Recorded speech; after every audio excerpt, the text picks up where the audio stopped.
Drage dame, dragi gospodje, vsi prijatelji Svetega pisma, dobrodošli, dober večer. Hvala tudi Andreju Grozdanovu za to uvodno skladbo, ki nas je približala našemu zaključku svetopisanskega maratona. Kot veste, je to že tradicionalni 15. svetopisanski maraton in smo res veseli, da smo se zbrali ob tem jubileju. Hvala vsem, ki so cel teden, noč in dan, brali svetopismo in ga prebrali v celoti in še malo čez. Tako da v bistvu v slabem tednu se da tudi celo svetopismo prebrati, tako da vas spodbudimo, da se kdaj tudi še skozi leto skupaj dobimo, morda doma v družini, s prijatelji, v cerkvi in si še preberemo kakšen odlomek skupaj. Drugače se bomo pa seveda naslednje leto dobili na 16. tradicionalnem maratonu, povabimo že sedaj. Danes pa, kot rečeno, dobrodošli na zaključni prireditvi, kjer imamo dva gosta. Prvi Andrej Grozdanov, ki smo mu že lepo zaploskali na začetku. Potem se mi bo pa pridružila še Stanka Kašnar, naša današnja glavna gostja, ki bo z nami podelila svoje pričevanje, svojo življenjsko izkušnjo. Preden pa začnemo in se poglobimo v to pričevanje, morda še nekaj informacij. Svetopisanski maraton pripravlja ekipa prostovoljcev in smo vsako leto veseli tudi novih članov. Veseli smo, da je to ekumensko, da imamo predstavnike iz različnih cerkva in tudi danes med vami vidim, da smo res pestra druščina in hvala vam, da ste prišli. Potem pa še, da je pobudnik svetopisanskega maratona, morda se malo sliši tako davnega leta 2008, ampak ko pogledamo vsa ta leta in vse te sadove, ki jih maraton prinaša, se nam res zdi, da je to že kar lep jubilej. Svetopisanska družba je bila takrat pobudnik in smo takoj se že kmalu pridružili prostovoljci, nekateri smo se skozi leta menjali, drugi ostali isti, ampak res hvala vsem organizatorjem, tudi na zaključni slovesnosti bi se radi srca zahvalili številnim talentom, uram, ki so bile podarjene in ki tukaj spodbujajo in organizirajo ta maraton. Naslov letošnjega maratona smo izbrali zelo pomenljiv. Lepogum vstani. To je naslov, ki nas opogumlja, da tudi takrat, ko nam je težko, ko ne vemo, kako naprej, takrat, ko nas starijo skrbi, takrat, ko prihajajo visoke položnice, pa morda ne vemo, kako jih bomo pokrili, zaupamo. Bog nas zmeraj nagovarja, zmeraj znova nam daje svojo besedo in zagotovitev, da bo poskrbel za nas. Tako da lepogum vstanimo in ostanimo skupaj z njim. Sedaj bom pa povabila Andreja, da za nas zaigra še eno skladbo. Izvoli, Andrej.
In kdo je Andrej? Andrej Grozdanov prihaja iz Hrvaške, je poznan glasbenik, ki je v bistvu posnel že več kot 300 pesmi. Tako da danes imamo res edinstveno priložnost, da spoznamo tudi njegov repertoar. Igral je pa na mednarodnih in domačih koncertih in nastopa tako v takšni množici, kot smo mi, morda malo manj številčni kot stadion in pa tudi na velikih prireditvah s 55.000 poslušalci. Tako da ima res raznoliko občestvo okoli sebe. Vse skozi pravi, da ohranja ponižno srce, ker vidite, da je prišel tudi samo za nas v Slovenijo, tako da smo res zadovoljni. Hvala lepa. In danes dopoldne, ne boste verjeli, je v hrvaškem parlamentu tudi za njih igral. Tako da od parlamenta do podotika.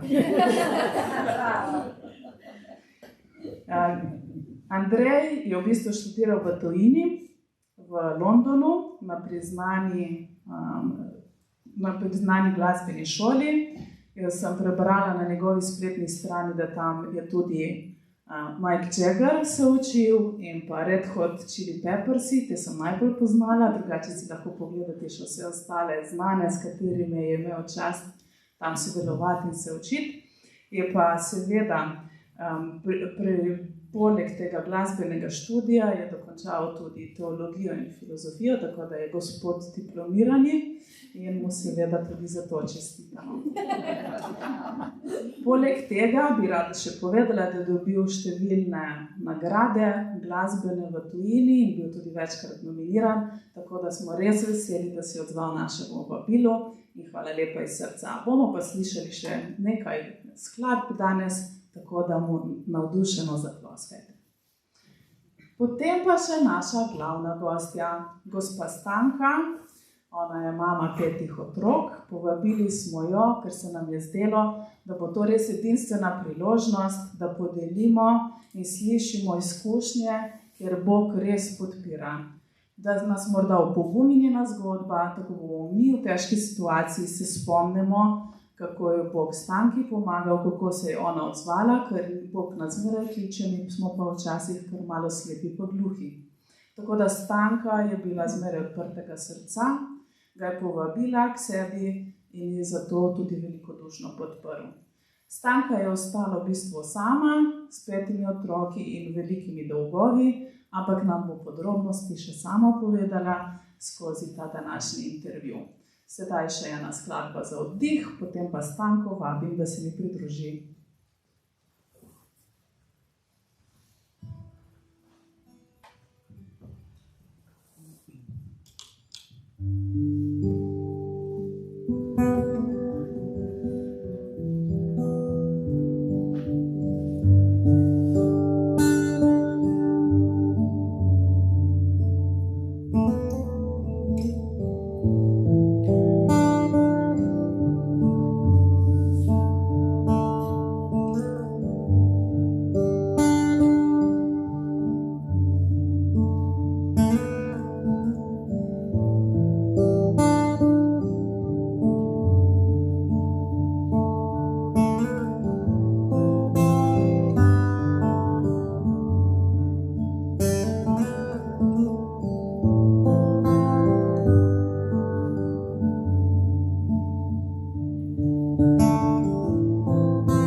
Stanka, prosim, če prideš na oder.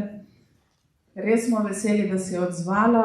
Veste, ni lahko svojo življenjsko zgodbo govoriti pred kamerami pa pred občinstvom, tako da res ti hvala, da si se odzvala. Naj bo njegovo slavo.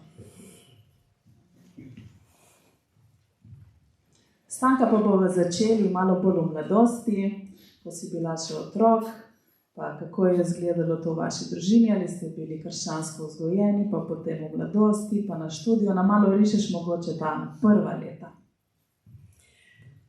Ja, mami je izhajala iz kmečke družine in jo je zelo zaznamoval ta čas vojne in predvsem povojni čas, predvsem krivice, ki so se jim dogajale.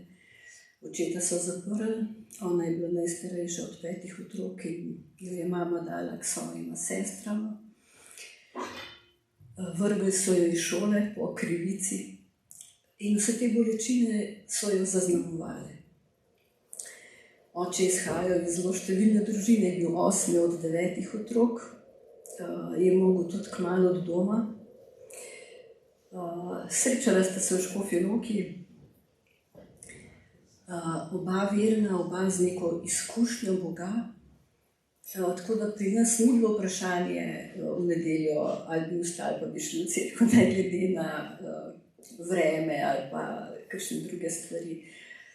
Oba sta bila navdušena pevca, tako v cerkvi kot tudi zunaj, gledališče, hribi so bili sploh očetova strast. Tako da nas je že zelo zgodaj uvajal v vse to. Vem, da bratec še ni bil v šoli, ko smo šli že kot družina prvič na Triglav. Tako da nas je bilo pestro življenje. No?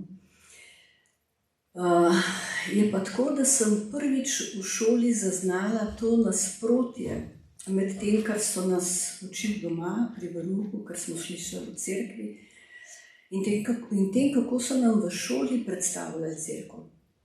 In ko sem začela o tem spraševati, so mi starši spet govorili eno, tam sem slišala drugo in je nastala ena zmeda. Spomnim se 4. razred se je to še poglabljalo in potem sem prišla do tega spoznanja, da moram to sama razčistiti. In res ogromno sem premišljala, takrat nisem imela kakšne take literature, da bi vedela, kaj v roke vzeti. Kljub temu, da smo bili mi verna družina, pa smo pred jedjo, smo vedno pred kosilom res smo skupaj jedli kosilo, ne, to danes ni več ravno običajna stvar. Blagoslovili hrano, zvečer nas je mami pospremila vedno z molitvijo, ko smo šli spat.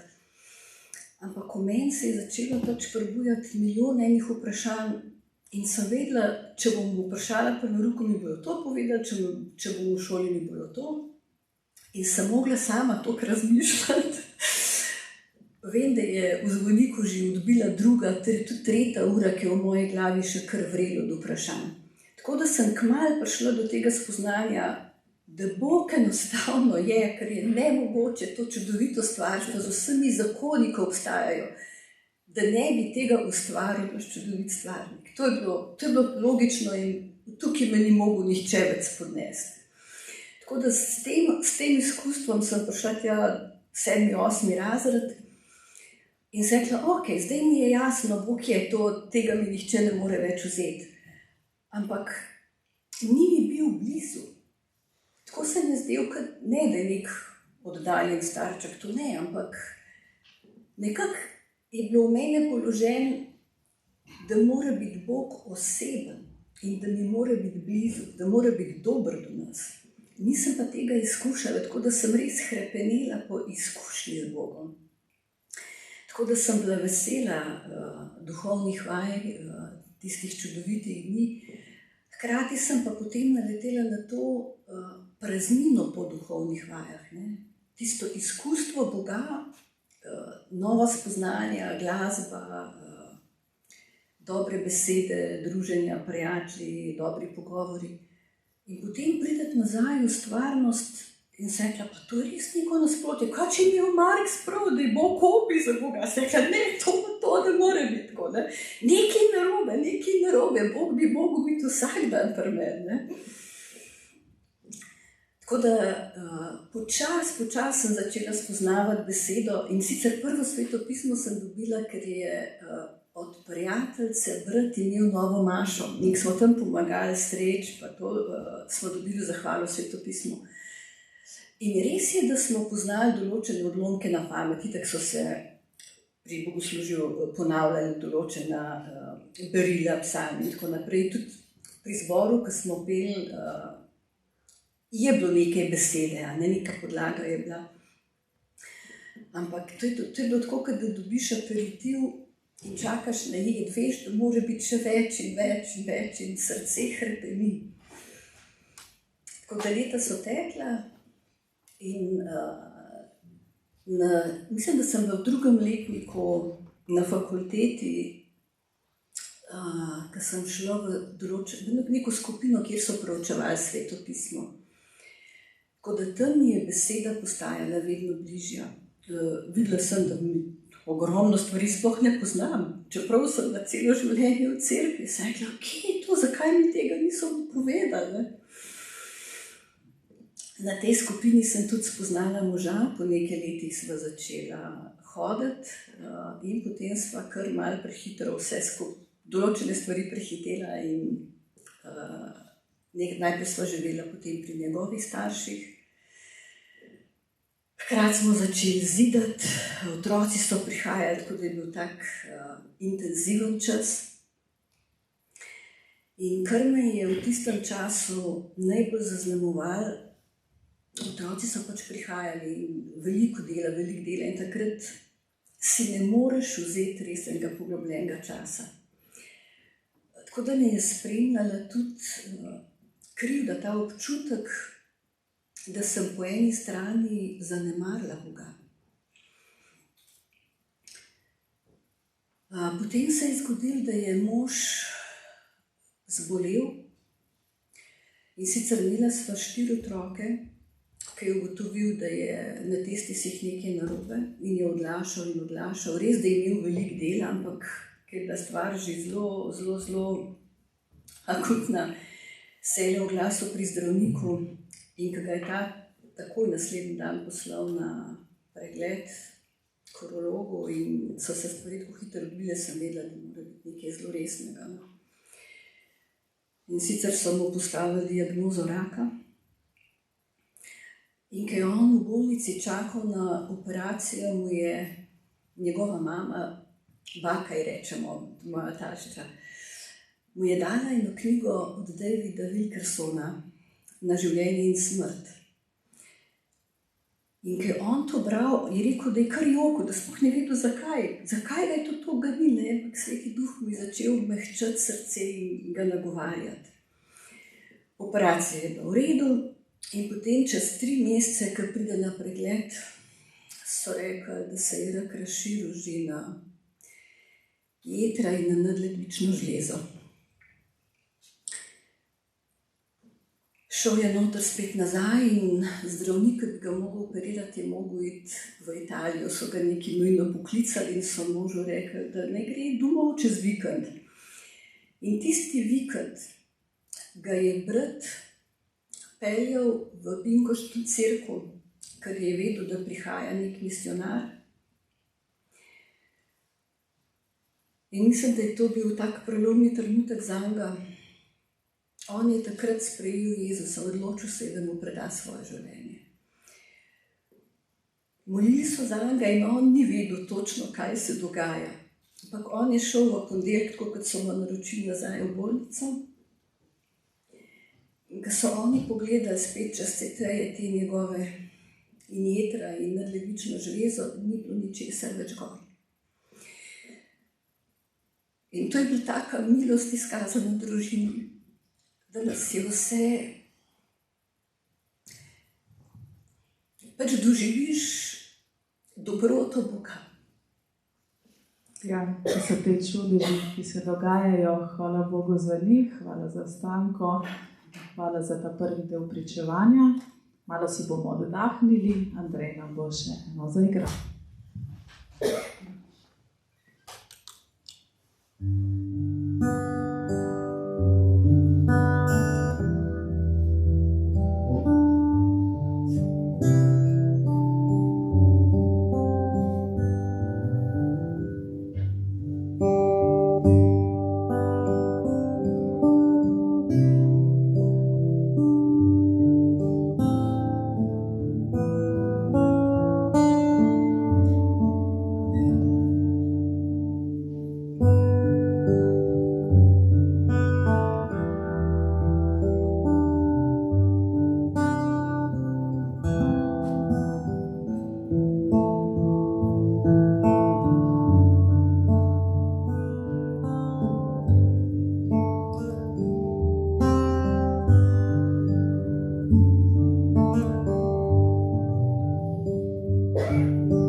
glasbeni čudeži, pa tudi čudeži v življenju.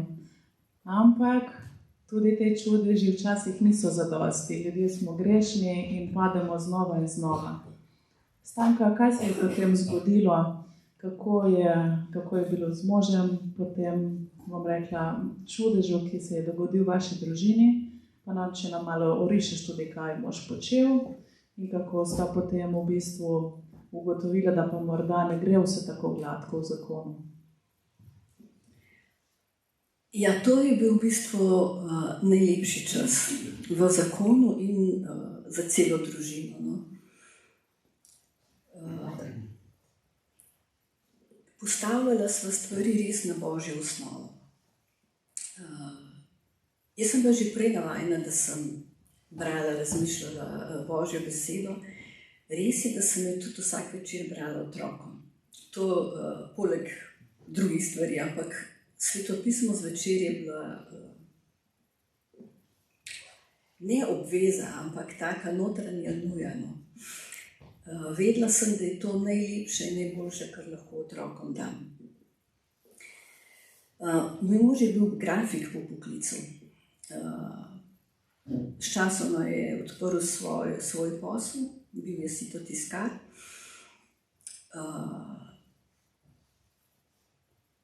Dobil je dober posel, tako da so stvari lepo tekle. No? Dokončali smo hišo, preselili smo se v bistvu malo na hitro, takrat, ko je bila vojna. Jaz sem ravno prišla s 5 otrokom. Tako, če moj mož takrat ne bi doživel tega čudeža, njega bi operirali in bi mu pobrali vse železo ven, tako da ne bi bilo več otrok. Ne. In jaz sem bila takrat tako jezna, da sem rekla, ja, saj imam 4 otroke, ampak zakaj mi drugi določali, kdaj se jaz lahko ostala? To je moja izbira. Ne? No in sem bila res hvaležna, da sva lahko imela še enega otroka. Tako se mi je zdel, itak je vsak otrok res dar od Boga. Ampak ta se mi je zdel pa tako dvojni dar. Preselili smo se, ker takrat je bila vojna, mi smo živeli še vedno v bloku, v 4. nadstropju pri moževih starših še vedno. In smo rekli, alarmi, kaj se bo zgodilo, ne? In v bloku ni bilo zaklonišča. Tako da smo, mož je rekel, gremo gor na hišo, ne? Ni bilo še nič dokončano. Sem se kaj usedla na eno poslo in samo jokala. Imeli smo samo kako se je rekel, tak majhen kuharček, no, na 2 plošči, pa 5 otrok, pa starš vsekem, mislim, ker zdaj na to pomislim, se mi zdi nepredstavljivo, no, ampak smo vse zvozili. Je pa res, posel je nekaj časa kar dobro tekel, ne. Imela sva doma tudi hišno skupino, mož je povabil vedno kakšnega človeka, tako da je pri nas živeli kar nekaj fantov, ki jih je iz ceste pobral, da so se malo k sebi spravili, dal jim je službo in tako naprej. Tako da to je bil res en tak bogat čas.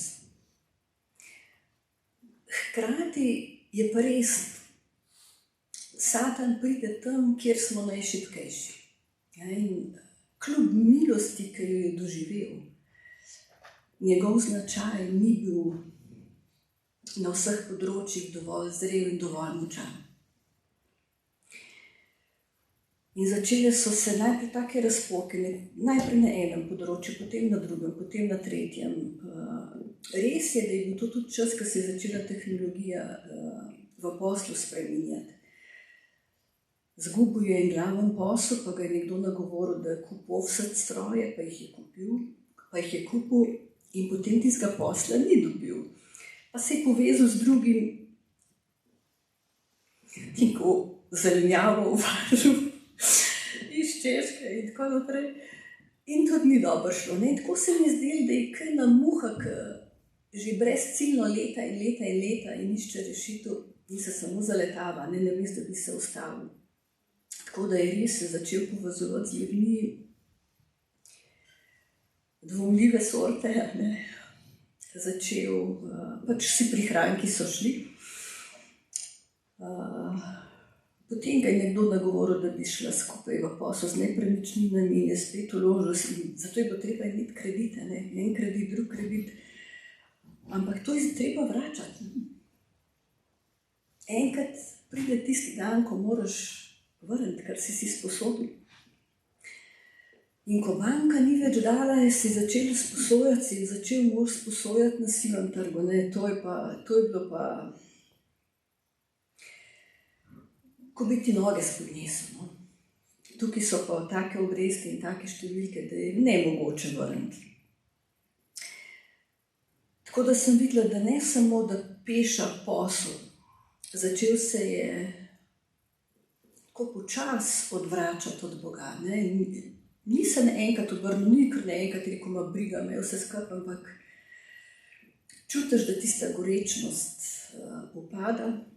Ni več redno hodil na bogoslužja, odnosi doma so se krhali, odnosi s širšo družino so se ljubili.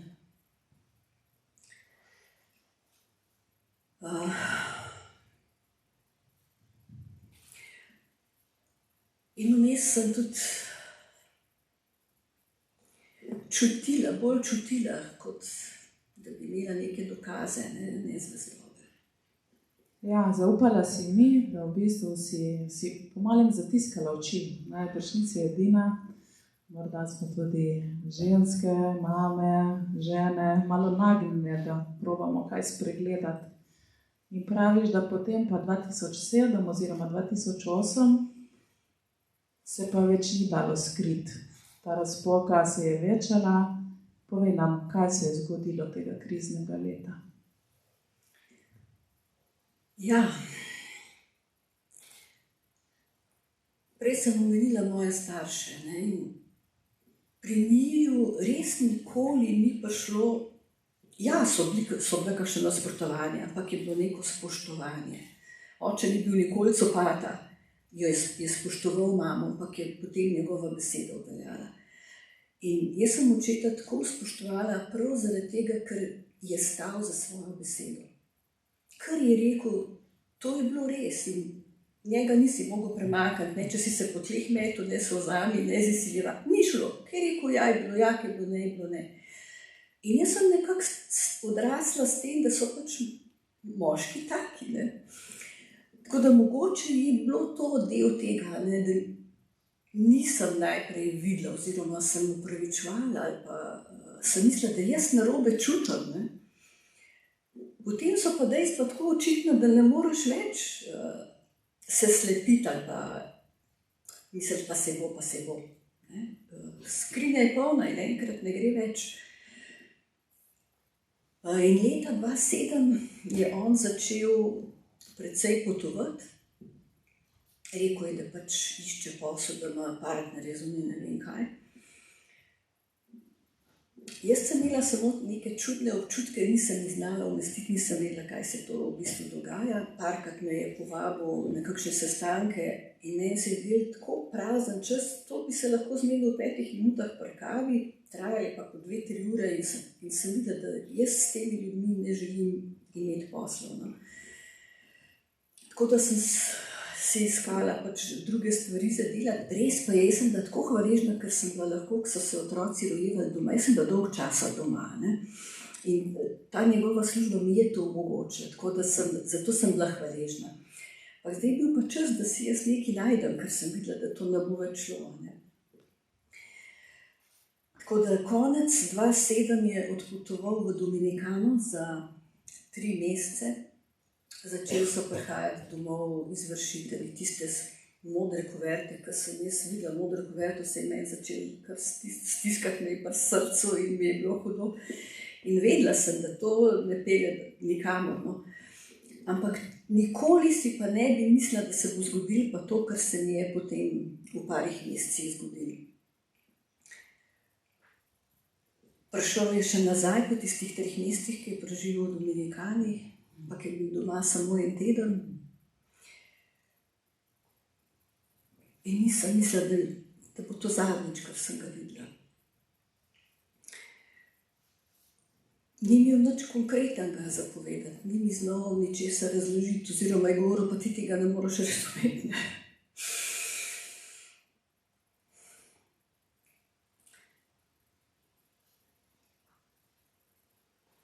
Glavnem posel je propadel, dolgovi so bili neizmerni. Hudo je, ko začne domov hoditi in policija in izvršitelji in zraven je 5 otrok. Prej so poslušali o Božji ljubezni, o Božji besedi in nenadoma se jim življenje obrne na glavo. In normalno, da se sprašujejo, kaj zdaj res, mislim, kako se je to lahko zgodilo. Kaj zdaj? A je bilo to, kar si prej govoril, vse laž? Kje so zdaj te vrednote, ki si jih prej opeval in za katere si govoril in celo pričal in tako naprej.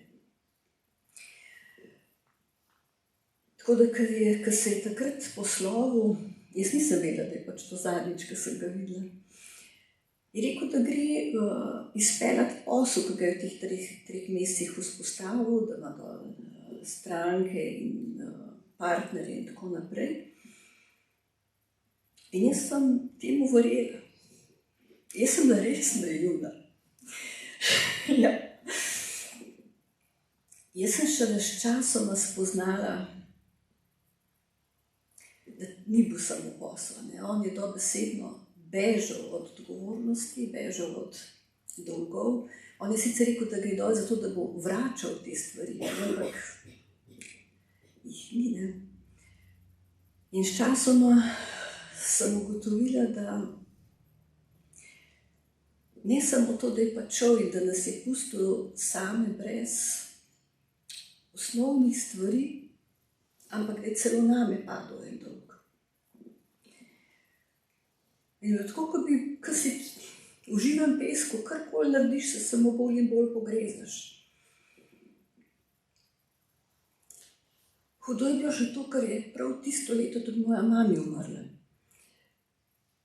Avto sem mogla vrniti, ker je bil na lizing od podjetja. Skratka, ni bilo stvari, ki bi klapala še. No.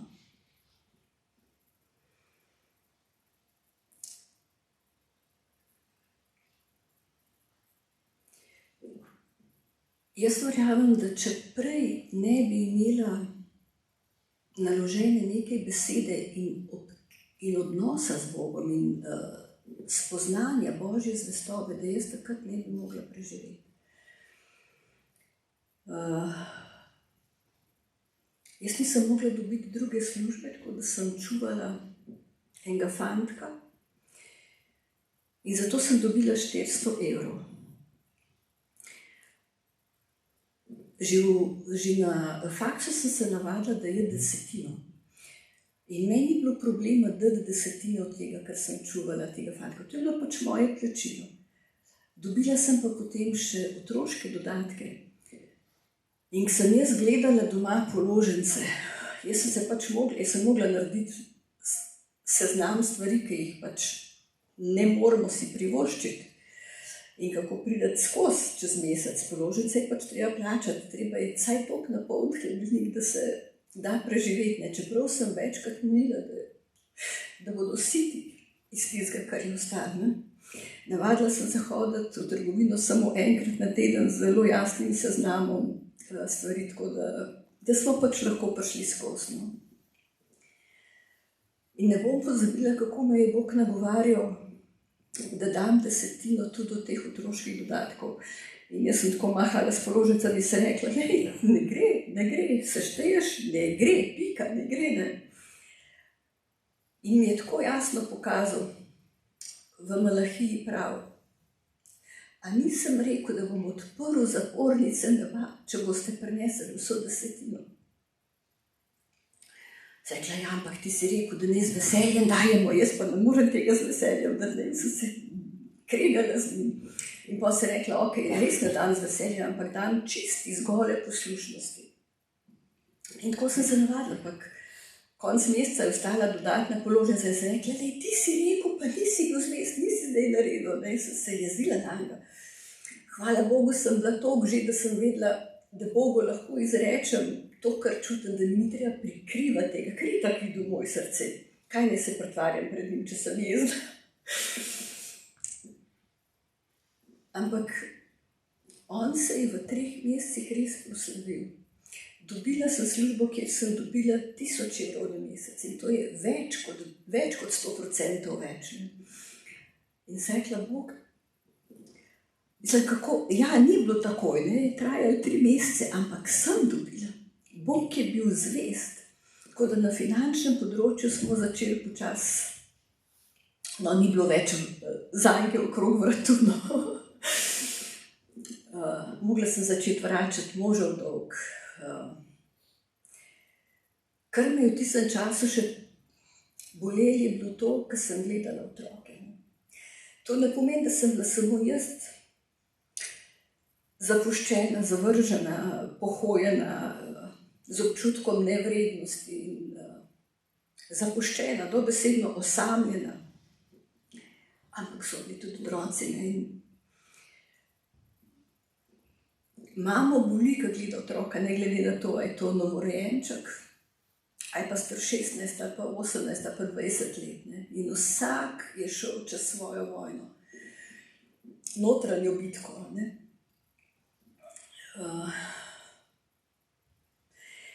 Mislim, da bi bilo prelahko in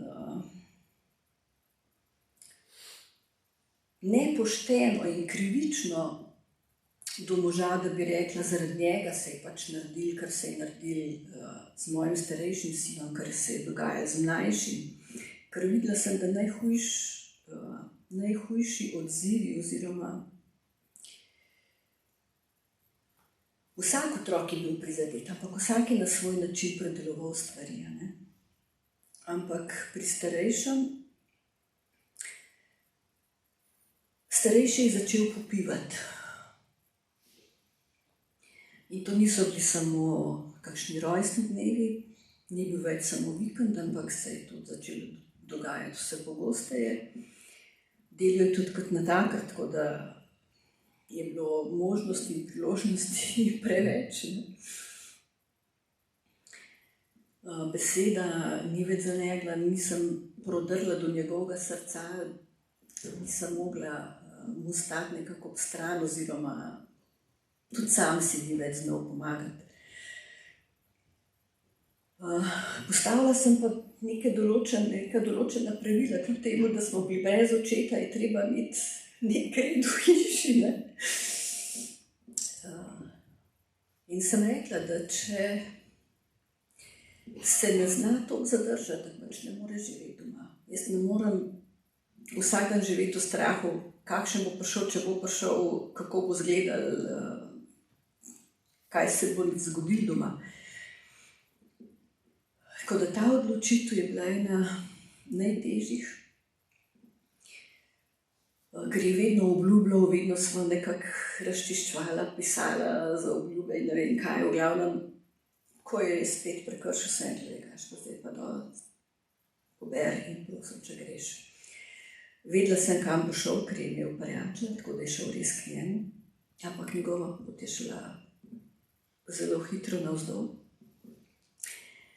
In ko me je s časoma poklical in je rekel, veš, zdaj sem pa začel razmišljati o neki pomoči, ker vidim, da si sam ne morem pomagati. Čeprav on je recimo prekinil, pa je bil trezen, lahko 3 tedne, lahko tudi mesec, 2 meseca, pa je šlo spet nazaj. Ne? Pa ni več šlo in je rekel, jaz res vidim, da rabim pomoč. Tako da sem poklicala Stiva, Matjaža in Matjaž je vodja Team Challenge v Kopru. Tako da so zelo hiter fanta spravili tja. Tako da s tako sistematsko obdelavo je preživel težek čas. Ni bilo problem, pri njem nikoli ni bila problem delovnost ali pa delovne navade. To smo jim privzgojili, to ni bil problem. Ampak ranjen na svoj način, zapuščen, jezen, vse to, kar je preživljal v sebi. In ja, program ti da določen red, določene stvari, veliko učenja. Hkrati pa to, kar sem bila najbolj ponosna in najbolj hvaležna, da je začel hrepeneti po Bogu. In jaz vem, da mi ne moramo sami proizvesti hrepenenja. Ne? Nihče ti ne more reči, ti moraš pa hrepeneti po jetrcih. Jih imaš rada, jih pa nimaš. Ne? Res sem se nekako navadila moliti in zastopati ne za otroke, ne samo Bog daj, prosim za to, prosim za to, prosim za to. Ampak, ko sem brala Svetopismo, sem si označevala odlomke, ki govorijo o otrocih, o zarodu, o obljubah, ki veljajo za otroke. In jaz sem to besedo izpovedovala, jaz sem verjela. Vsaka obljuba, ki je bila not napisana ali za otroke, ali za družino, to sem jaz vzela, da je zame, da jo Bog meni govori. In to, kar se je s tem fantom zgodilo, jaz lahko samo rečem, milost na milost in hvaležna. Ne samo, da lahko pustiš preteklost za seboj, ampak da vsak dan zajemaš živo vodo, da se napajaš pri njej, da iščeš Božjo voljo za svoje življenje. Jaz sem samo hvaležna in res ponosna, da je Bog bil zvest tudi na tem področju. Ja, res velike stvari so se dogajale in se še zmeraj dogajajo. Bomo sedaj še malo predahnili z glasbo in nato še dokončali ta intervju po glasbi in predahcu.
Letošnji naslov svetopisemskega maratona, kot rečeno, je Le pogum ostani. Stanka, katere besede so pa tebe nagovorile, morda kakšen citat? In kaj ti pomeni svetopismo, kaj ti je pomenilo takrat in kaj ti pomeni danes?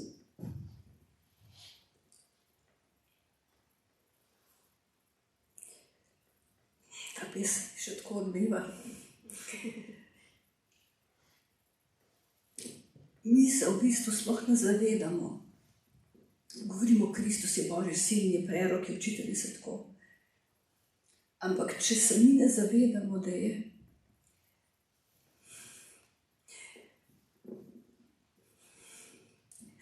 imamo v njem to polnost življenja in da to, kar je naredil, res na križu v tistih 3 urah, ampak kaj je se prej govoril, že to, da je sploh prišel. Nihče, ni druge religije, kjer bi Bog sam prišel k človeku, zato ker je človek nesposoben izpolniti Božjo voljo. In vse druge religije govorijo o tem, kako se moraš prizadevati za to in ono in tretje in se izboljševati in se cel življenje izboljšuješ in še na koncu ne veš, če si dosti dober.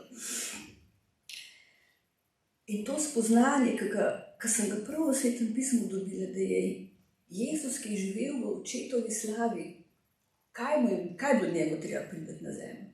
Njemu je bilo gor dobro. In se je tega odrekel in je prišel zato, ker je videl, da človek sam ne more priti k Bogu. In ta zamenjava, ki jo je on naredil na križu, da je on postal dobesedno preklet, Bog, nag, zavržen. Vse, kar so proroki prej napovedovali. Zato, da bi mi po njemu bogateli. Meni se zmeri tako dotaknila beseda, ki pravi, zaničevan in zadnji med ljudmi mož boleči. Zakaj? Zato, da smo bili mi v njem sprejeti.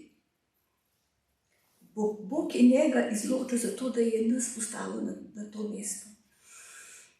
In da se sploh ne zavedamo, da imamo v Kristusu vse, kar rabimo. In takrat, ko sam ne moreš reči, zato tudi beseda, če je mi beremo samo z razumom, pač ne oživi, ni ta prava. Ne? Bog je duh in besedo lahko spremljamo po duhu in zato je ta duh v nas živ. In to je mene spravilo k sebi. Če bi jaz poznala samo besedo, bi bilo isto, kot če bi brala Shakespeare, pa karkoli drugega, pač je super beseda, ampak mi ne da moči. Tako pa tudi, ko sama nisem več mogla, je on v meni nekako deloval. Kaj se spomnim? Joba se zdaj spomnim, ne? Samo on je v enem hipu zgubil vse. Črede, otroke, vse bogatstvo. In Satan je prišel, pa se je tam norca delal.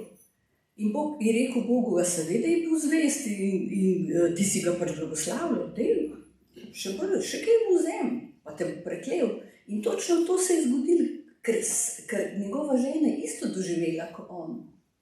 Pa v Svetem pismu tega ne omenja. Če je Job zgubil, je tudi žena zgubila. In ker on še zbolil in je bil ves v tistih ranah, je prišla žena pa rekla, ma dej preko Boga pa umri.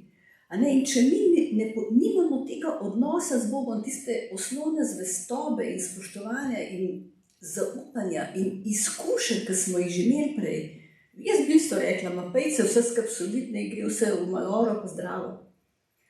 Ampak ne, ta notranja, to je on, ki je v meni to delal, no, da naučila sem se dobesedno takrat živeti z dneva v dan, ker če bi jaz danes mislila, kaj treba jutri narediti pa čez en teden, meni bi se dobesedno zmešalo, ker je bilo nemogoče po človeški plati.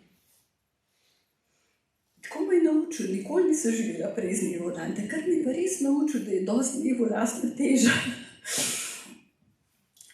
Tako da res sem tako hvaležna, ker ne samo, da je Jezus vzel naš greh, vzel je tudi našo bolečino. In videla sem, da je ni stvari, ki on ne bi doživel in ki mu jaz ne bi mogla prinesti in ne bi on razumel, kaj mi prinašam. Tako da to je tisto, kar me je krepčalo, kar me je opogumljalo, nagovarjal. Ta beseda ti daje spoznanje, ti daje neke smernice. Potem pa recimo takole slavljenje, ko stopiš v Božjo prisotnost in se napajaš, en psalm pravi, okusite in spoznajte, kako dober je Gospod. Če ti samo veš, ga ne okušaš, ti lahko rečeš, jabolko je dobro, ker ga okusiš in potem pride spoznanje te dobrote. Tako da to je bil ta zaklad, iz katerega sem črpala. Stanka, za konec tega svetopisemskega maratona, kako bi ti na kratko nagovorila nekoga, ki ima svetopismo doma, ampak je še malce zaprašeno? Odvisno, kdo bi to bil.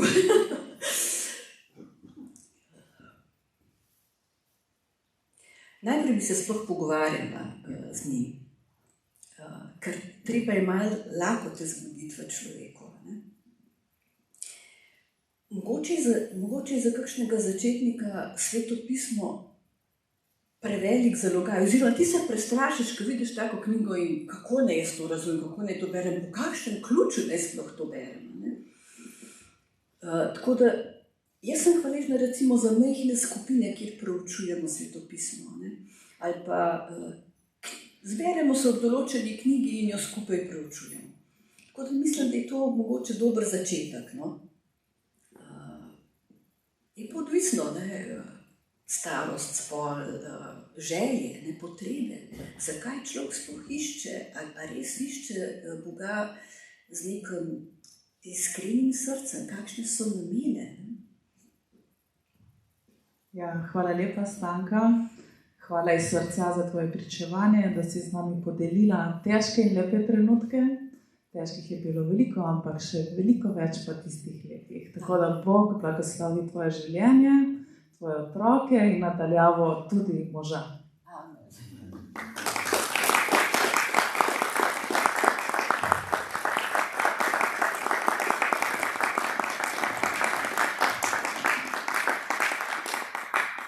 Hvala lepa Stanki in hvala lepa tudi Andreju, ki bo sedaj še eno zaigral, preden bomo zaključili ta svetopisemski maraton, potem pa še kratki oglasi, preden odidemo.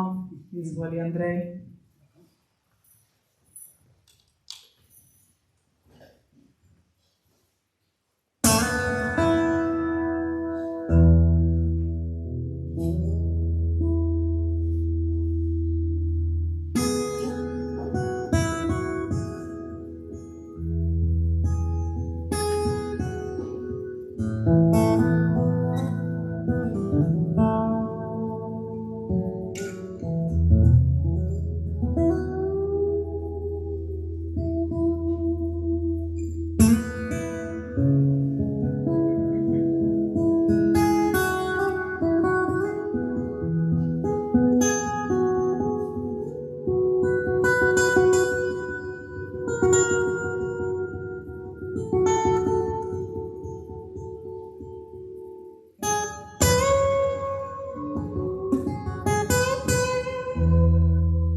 Na koncu večera smo, hvala iz srca Stanki, hvala Andreju in hvala župniji Podotik, ki nas tako prijazno tukaj le gostuje smo res veseli, da smo dobili ta prostor brezplačno, ker veste, svetopisemski maraton organiziramo prostovoljci.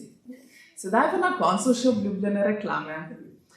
Prej ste videli, na začetku smo probali spostaviti video, ampak žal ni šlo, tako da zdaj pa ste mene poslušali, doma pa obljubite, da odprete spletno stran www.svetopisemskimaraton.si, poševnica Daruj in si boste ogledali video sestre Zorice. Sestra Zorica je slovenska misionarka, ki pa je pred dobrima 2 tednoma odpotovala v Senegal. In tam lokalno pomaga kristjanom, ki so v Senegalu, njih veliko, njihova vera je pa močna. In tam si želijo sveta pisma. Pri nas načeloma gremo v trgovino ali pa obiščemo svetopisemsko družbo, kupimo svetopismo in ga imamo brez večjih težav. Tam pa žal finančne razmere tega ne omogočajo, zato smo se letos odločili, da ob tem 15. jubileju, ki ga letos na svetopisemskem maratonu obeležujemo, se bomo povezali z nekom, kjer bodo sveta pisma res prišla do tistih, ki jih potrebujejo. Tako da bomo sedaj zelene škatlice, ki so tukaj v prvi vrsti pod stoli, lepo prosim pomagače, če aktivirajo tele košarice. Tukaj le notri boste lahko oddali svoj dar. Svetopismo v Senegalu stane približno 15 €, tako da mislimo, da nekaj kavic, kakšen piškot manj bo dobro del naši postavi. V Senegalu bodo pa kristjani z Božjo besedo res bliže Bogu, zadovoljni, veseli, zato ker tam si res ne morejo privoščiti in tudi recimo novinke v samostanu nimajo svojega svetega pisma. Tako da res lepa hvala za vaš dar in Bog blagoslovi vas vse, ta večer, vašo pot domov. Preden pa odidete, se še od zunaj lepo prosim nekoliko ustavite, da se podružimo, da še kakšno stvar skupaj komentiramo, si kakšno stvar o maratonu povemo in hvala lepa pa ob letu Osorej.